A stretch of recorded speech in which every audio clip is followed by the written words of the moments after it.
Avis vascular centre మన దేశంలోనే the best varicose vein hospital. Haribabu Padma నుంచి వచ్చే రుద్రయ్య గారు మాట చెప్పమన్నాడు. ఏమని? దమ్ము ధైర్యం ఉన్న మగాడు అయితే ఆడి మీద కాలు దువ్వాలంట, లేదంటే ఆయన కాలు మీద దండం పెట్టాలంట. చాలా చేస్తున్నాడు. నాతోనే ఛాలెంజ్ ఛాలెంజ్ ఛాలెంజ్. ఈ ఓల్ ఆంధ్రదేశంలో ఏ లుచ్చగా బచ్చగారితోనైనా సరే ఈ రుద్రయ్య ఓపెన్ ఛాలెంజ్. ఇదిగో నువ్వు ఊరికి ముందే ఇలా రెచ్చిపోయి వాగుతూ ఉంటే శాస్త్రం ప్రకారం మొదట ఆయాసం వస్తుంది, ఆ తర్వాత వాడు వచ్చే వాటికి అబ్బా అనాల్సి వస్తుంది. ఏమిటి రైట్, ఇది ముందుగా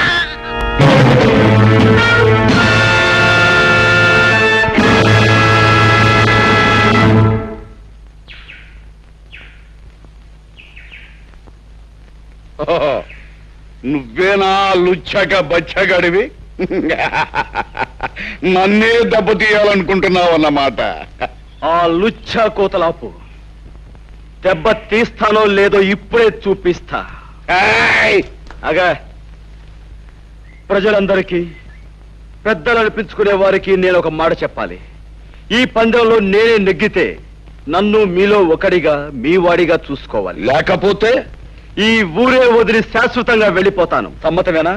అలాగే నన్ను తీర్మానించడమైనది.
ఆ సంచిలో నేను పట్టుకుంటాను.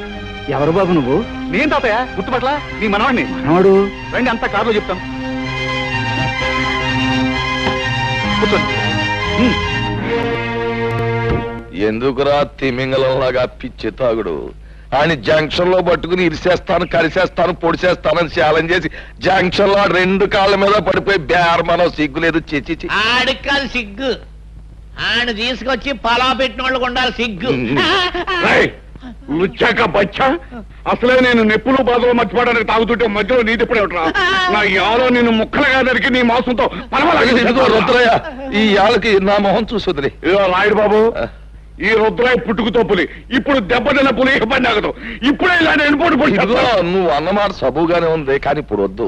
ఎందుకంటే ఇప్పుడు నువ్వు వెళ్ళాన్ని పొడిచేసావు అనుకో వెంటనే ఆ కేసు నీ మీదకి వచ్చేస్తుంది ఓడిపోయినావు కనుక. ఇదిగో పంతులతో మాట్లాడు మంచి ముహూర్తం పెట్టిస్తాను, నీ చేతికో పిస్తోల్ ఇస్తాను, వెళ్ళి కాల్సే. ఏ పోలీసోడు నిన్ను అనుమానించరు, ఎందుకంటే ఈ మొత్తం ప్రాంతంలో ఎవరికి పిస్తోల్ లేదు, నాకు పిస్తోల్ ఉన్నట్టు ఎవరికి తెలియదు. అది నొప్పిగా ఉందా బాబు? దేవుడి దయ వల్ల పాపిస్టాడ్ చేతిలోంచి బయటపడ్డావు, మాకంతే చాలు బాబు. నిలువు నా ప్రాణాలు తీసే ఆ కసాయివాడు నిన్నేం చేస్తాడో అని మేము ఎంత భయపడ్డామో తెలుసా? అతను ప్రాణాలు తీస్తాడని మీరెందుకు అనుకుంటున్నారు? నీకు తెలియదు నాయనా, వాడు ఒక మనిషిని ఖూనీ చేసి జైలుకు వెళ్ళొచ్చినవాడు.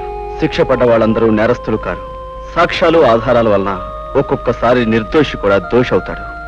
కానీ రుద్రయ్య నిర్దోషి కాదు హరి. తన భర్తను పొడి చంపడం గౌరి కళ్ళారా చూసింది. ఆ తర్వాత తన ఇంట్లోంచి కంగారుగా పారిపోవడం బావ చూశాడు. అవును బాబు, మీరు తెలియని నిజాన్ని సాక్ష్యంగా చెప్పారు. ఆ గౌరీ తప్పనిసరి పరిస్థితుల్లో అబద్ధాన్ని సాక్ష్యంగా చెప్పింది. కానీ ఆమె భర్తని ఆ రాయుడు కత్తితో పొడిచి చంపటం నేను కళ్ళారా చూశాను. నువ్వు చూసావా? అంటే నువ్వు అప్పుడు బాబు నువ్వు నేనెవరినో కాదమ్మా, ఇన్నేడు మీకు దూరంగా బ్రతికిన మీ కన్న కొడుకు హరిప్రతాప్.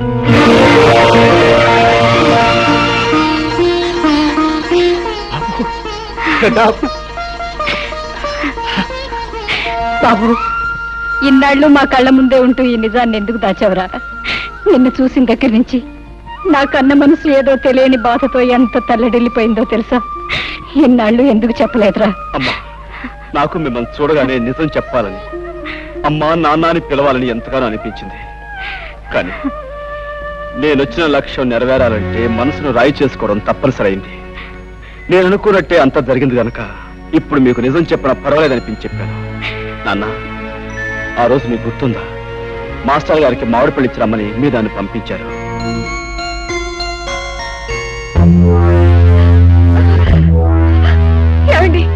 ఏమిటండి దౌర్జన్యం? చెబుతా. ఏమయ్యా హెడ్ మాస్టర్, స్కూల్ సొమ్ము తిన్నానే అనుకో, మరి నేను హెడ్ మాస్టర్ని జయించినోండి కదా, అభిమానంతో ఆ విషయాన్ని కడుపులో పెట్టుకోవాలి గాని పయ్యోళ్ళకు ఉత్తరాలు రాస్తావా? పసిపిల్లల చదువు కోసం, స్కూల్ అభివృద్ధి కోసం ప్రభుత్వం గ్రాంట్ చేసిన నిధుల్ని నువ్వు అలా తినేటి అన్యాయం కాదంటావా పాపాత్ముడా? అలా నేనేమి అనుకోను, కానీ నువ్వు చేసిన పొరపాటుకి ఈ కత్తితో కాజా దింపించేస్తే అలాగుంటది అంట.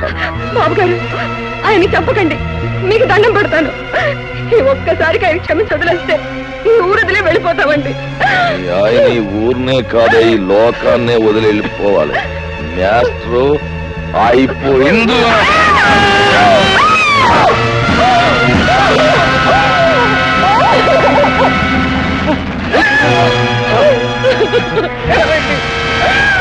రాముడు, ఆ కూర నా కొడుకుని పట్టుకుంటారు, ఈ కూలికి సాక్ష్యం ఉండకూడదు.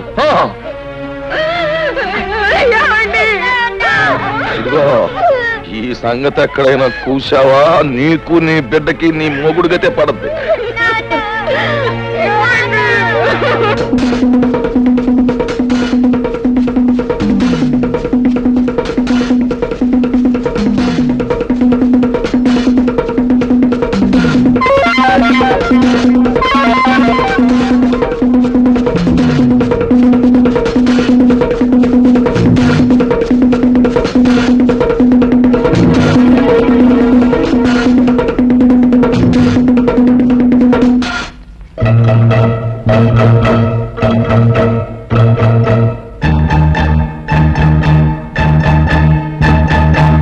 ముసలియా, నన్ను మా ఇంటికి తీసుకెళ్ళవా? రాయుడు మాస్టర్ పొడి చంపేశాడు. నువ్వు ఊళ్ళోకి వెళ్తే వాడిని నేను బతకనివ్వరు. రా చెప్తాను. అంటే నీ ప్రాణం కాపాడి నిన్నంత వాణి చేసింది మన పాలేరు ముసలయ్య అన్నమాట. మనం పెట్టిన అన్నం తిన్న విశ్వాసానికి మనకెంత ఉపకారం చేశాడండి. ఆ రాత్రికి రాత్రే నన్ను పట్టణం చేర్చాడు ముసలయ్య. తను ఏదో కూలీ నాలి చేసుకుంటూ నాకింత అన్నం పెట్టేవాడు. గౌరీ భర్తను హత్య చేసినందుకు బాబాయ్కి శిక్ష పడిందని తెలిసాక ముసలయ్య నన్ను ఒకసారి జైల్లో నా బాబాయ్ దగ్గర తీసుకెళ్ళాడు. బాబు హరి, బాబాయ్ నువ్వేం తప్పు చేసావు? నిన్ను జైల్లో పెట్టారు. నేనే తప్పు చేయలేదు బాబు. తప్పు చేసిన వాళ్ళు తప్పించుకు పారిపోయారు. నేను పట్టుబడిపోయాను. రుద్రయ్య బాబు, మాస్టర్ నా రాయుడు పొడి చంపడం హరిబాబు కళ్ళారా చూశాయట. అవును బాబాయ్, మాస్టర్ రావుడు పట్టుకుంటే రాయుడు పొడి చంపేశాడు. నాకు కోపం వచ్చి రాయి తీసుకొట్టాను. దాంతో రావుడు నా వెంటబడ్డాడు. ఆ రాముడికి దొరకకుండా నేనే తప్పించాను. అక్కడుంటే ప్రమాదాన్ని పట్నం తీసుకొచ్చాను. బాబు, హరిబాబు చూసిన నిజాన్ని బయట పెడితే మీకు శిక్ష తప్పుతుంది కదా. లాభం లేదు ముసలయ్య. పెద్దలందరూ తప్పుడు సాక్ష్యాలు చెప్పాక, ఆ గుడి న్యాయస్థానం దాన్ని నమ్మి నాకు శిక్ష వేశాక, నిజం చూసిన ఈ పసివాడి సాక్ష్యం నా చట్టం ముందు చెల్లదు. ఆ రోజు రాత్రి వీధిలోకి రావటమే నా దురదృష్టం. మాస్టారు భార్య ఏడుపు విని ఏం జరిగిందోనని ఆ ఇంట్లోకి వెళ్ళాను. నెత్తుట మడుగులో ఉన్న మాస్టారుని, కన్నీటితో ఉన్న తన భార్యను చూసి 10 మందిని పిలవాలని బయటికి పరిగెత్తుకొచ్చాను. రాయుడు మనుషులు నన్ను పట్టుకున్నారు. దూరం నుంచి మా అన్నయ్య చూశాడు. నిజం తెలియని మా అన్నయ్య కోర్టులో నేనే నేరస్తునని చెప్పాడు. కానీ అంతా తెలిసిన మాస్టారు భార్య ఎందుకనో అబద్ధం చెప్పింది. బహుశా దిక్కులేని ఆడదాన్ని రాయుడు మనుషులే బెదిరించి అబద్ధం చెప్పించుంటారు. ముసలయ్య, జైల్లో పడటం వల్ల నా జీవితంలో కొంత పోగొట్టుకున్నానే తప్ప అంతా పోగొట్టుకుని అంతమైపోను. ఏదో ఒక రోజున బయటకు వస్తాను. ఆ రోజున ఆ రాయుడు పాపం పండి తీరుతుంది. ముసలయ్య, నాకు సాయం చేస్తావా? తప్పకుండా బాబు గారు, ఏమిటో చెప్పండి. మా ఇంటికి వెలుగు, మా కంటికి దీపం మా హరిబాబు. వీణ్ణి పెద్ద చదువులు చదివించి నీతికి న్యాయానికి నిలబడే మనిషిలా తయారు చేసి మా వంశం పేరు ప్రతిష్టలో నిలబెట్టేలా, మన ఊరిని తీర్చిదిద్దేలా తయారు చేయాలి. వాడి చదువు కావలసిన డబ్బు నేను జైల్లో ఉండి రాళ్లు కొట్టి కష్టపడి సంపాదించి పంపిస్తాను. చెయ్యని నేరానికి శిక్ష అనుభవించాడు బాబాయ్. ఇన్నేళ్లు ఆయన కాయకష్టం మీదే బ్రతికాను. ఇంత వాణ్ణయ్యాను. నేను ఎంత పాపిష్టోనిరా బాబు. ఈ ఊళ్ళో జరుగుతున్న అన్యాయాల్ని, అక్రమాలను ఎదుర్కొంటూ అందరికీ అండగా ఉండే మీ బాబాయ్ దోషి అని నమ్మాను. తప్పుడు సాక్ష్యం చెప్పి చేతులారా జైలుకు పంపించాను. వాణ్ణి క్షమించమని అడిగితే తప్ప నాకు మనశ్శాంతి లేదురా. ఇప్పుడు బాబాయ్ ఎక్కడున్నాడు? మా ఇంట్లోనే ఉన్నారు మావయ్య గారు. నువ్వా? ఎంతసేపు వచ్చి? నీ గురించి, గతంలో మా నాన్న చేసిన నేరాల గురించి, అందుకు అన్యాయంగా దోషిని ముద్ర వేయించుకున్న మీ బాబాయ్ గురించి చెప్తున్నప్పుడే వచ్చాను హరి. ఇంతకాలం నేను ఒక స్వార్థపరుడు కూతుర్నని సిగ్గుపడేదాన్ని. ఇప్పుడు ఒక హంతకుడు బిడ్డనని తెలిసి అవమానంతో బాధపడుతున్నాను. నిజంగా నాకు మీలాంటి మంచి మనుషుల మధ్య నిలబడే అర్హత కూడా లేదు. నేను వెళ్ళిపోతా. చూడమ్మా పద్మ, పిచ్చి పిల్ల, అవేం మాటలమ్మా. మీ నాన్న చేసిన తప్పులకు నువ్వెందుకు బాధపడటం? నువ్వు ఆయన రక్తం పంచుకు పుట్టావే గాని బుద్ధులు గుణాలు పంచుకోలేదుగా. చెప్పు. నేను చెప్పను. చెప్పు రావుడు. ఉండండి, ఆడితో నిజంగా చెప్తాను నాకు తెలుసు. అయితే చెప్పించు. మర్యాదగా చెప్పు, ఆ హరి ఎవడు? లేదో నీ ప్రాణం చేస్తాను. చెప్పు. ఆ హరి ఎవరో కాదురా, మీ పాలిట యముడు, ఆ బ్రహ్మనాయుడు కొడుకురా. రుద్రయ్య, ఆ మంచి ముహూర్తం వచ్చేసింది. పిస్టోల్ పెట్టుకో, వెళ్ళి అరిగాని కాల్చి. పెట్టం కాల్చినట్టు కాలుస్తాను. వస్తాను.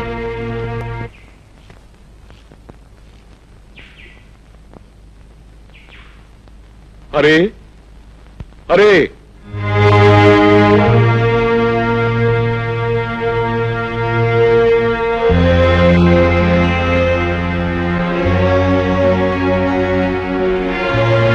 తమ్ముడు, తమ్ముడు, అన్నయ్య, తమ్ముడు, అన్నయ్య. తమ్ముడు, నన్ను క్షమించగలవురా నువ్వు? అదే మాట అన్నయ్య. అవునరా, నేను నీకు అన్యాయం చేశాను. నీ జీవితంలో 14 ఏళ్ళు కటకటాల వెనక బండరాళ్ల మధ్య గడిచిపోయేలా చేశానురా. నీ తోడబుట్టిన వాడిని ఎందుకు కూడా నీకు అన్యాయం చేశాను. నన్ను క్షమించు. ఊరుకో అన్నయ్య, ఊరుకో. ఊరుకో. నా నుదుట అలా రాసుంటే దానికి ఎవరేం చేస్తారన్నయ్య? నీ కళ్ళకు కనిపించిన నిజాన్ని నువ్వు చెప్పావు. ఇందులో నీ తప్పే ఉంది. అవును, ఇంతకీ ఇదంతా నీతో ఎవరు చెప్పారన్నయ్య? నేనే చెప్పాను బాబాయ్. అంతేకాదు, మన ఇద్దరం కలిసి ఆ రాయుడు ఆట కట్టించడానికి ఎలాంటి ప్లాన్ వేసాం కూడా చెప్పాను. అరే, వీళ్ళకి నిజం తెలిసినట్టే నువ్వు ఎవరివన్న నిజం రాయుడు కూడా తెలిసిపోయింది. ఎలా తెలుస్తుంది బాబాయ్? పట్టణం నుంచి గిరి ముసలైన బంధించి తీసుకొచ్చాడు. వాడి చేత నిజం చెప్పించాను. ఎవరు? రుద్రయ్య, నువ్వా? ఎంతసేపు అయింది అబ్బాయి వచ్చి? ఇంతకు ముందే వచ్చాను వదిన. వదిన, అమృతం లాంటి నీ చేతి వంట తిని ఎన్నో ఏళ్ళైంది. ఆకలిగా ఉంది, అన్నం పెట్టు. అంతకంటేనా? రా అబ్బాయి. సరే.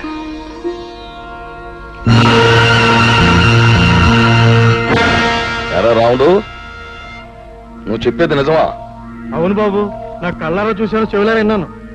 అమ్మ రుద్రిగా, నువ్వు నా ముందే కుప్పి గంతులేస్తావురా? సరే, మీ అందరినీ కట్టగట్టి బాదం హల్వా, బందర్ లడ్డు, కాకినాడ కాజా కలిపి తినిపించేస్తా.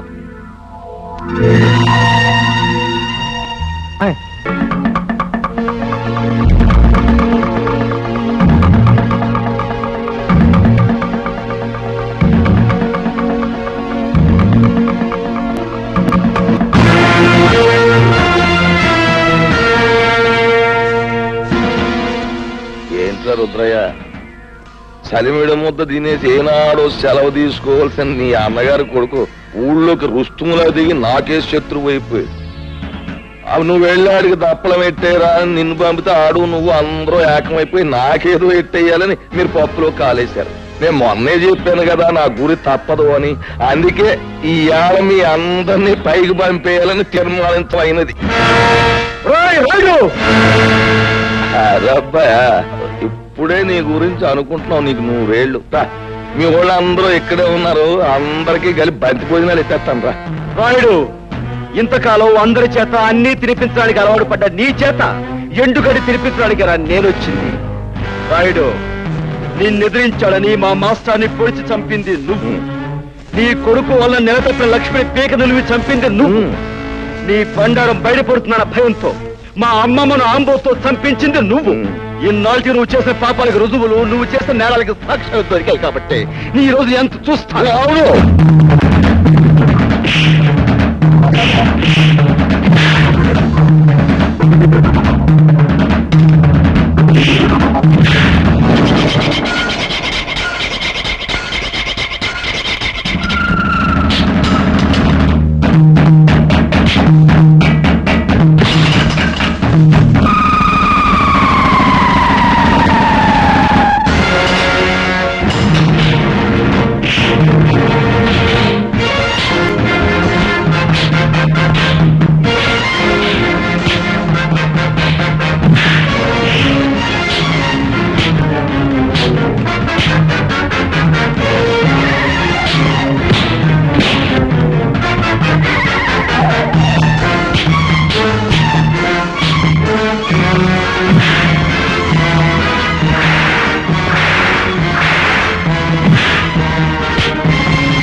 హరి, మర్యాదగా నిలబడిపో, లేదా మీ అమ్మ బుర్రకు బూరు మొక్కెట్టేస్తాను.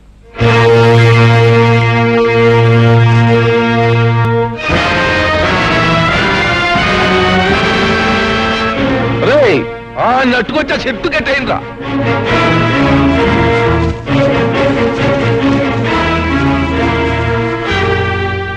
ఎరా బుర్ర సన్నాసి, పులి మీసాలు అట్టుకుని ఉయ్యాలోగాలనుకుంటున్నావట్రా? నాకెదురు తిరిగినోడెవడో ప్రాణాలతో బయట పడలేదు.